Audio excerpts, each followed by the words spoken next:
ბრწყინვალე აღდგომის დღესასწაულთან დაკავშირებით თბილისის მეტრო 12 აპრილს გახანგრძლივებული დროით დილის 4 საათამდე იმუშავებს. 11 აპრილის 23 საათიდან 12 აპრილის დილის 4 საათამდე მგზავრობა უფასო იქნება. დედაქალაქის მერიის ინფორმაციით 12-13 აპრილისთვის დაწესდა ავტობუსების 9 დროებითი მარშრუტიც. ავტობუსები მგზავრებს დილის 8 საათიდან 20 საათამდე მუხათგვერდის, ვაშლიჯვრის, კუკიის, ახალი კუკიის, მახათას, საბურთალოს, ღრმაღელის, ველისა და ბარკეთილის სასაფლაოების მიმართულებით გადაიყვანენ. ავტობუსების სასაფლაოების მიმართულებით სხვადასხვა მეტროსადგურიდან იმოძრავებს. აღნიშნული მარშრუტების ავტობუსებით მოქალაქეები 2 დღის განმავლობაში უფასოდ ისარგებლებენ. ასევე საქალაქთაშორისო მგზავრებისთვის რკინიგზას დროებით დაემატა რეისები. აღდგომის ღამეს თბილისის მეტროპოლიტენი გახანგრძლივებული დროით იმუშავებს, გარდა ამისა 12-13 აპრილს დაინიშნება სპეციალური საავტობუსო მარშრუტები.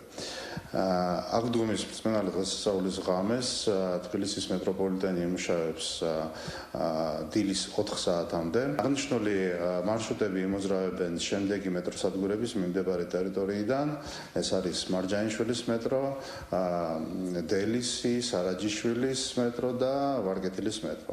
გარდა ამისა, ეს ავტობუსები გავლენ დიდუბის ზედაგასასვლელიდან, სადგურის მოედნიდან, ბესარიონ ჭიჭინაძის ქუჩიდან და ვარკეთილის მესამე მასივიდან. ამ 2 დღის განმავლობაში 12 და 13 აპრილს აღნიშნული სპეციალური მარშრუტებით მგზავრთა მომსახურება იქნება უფასო.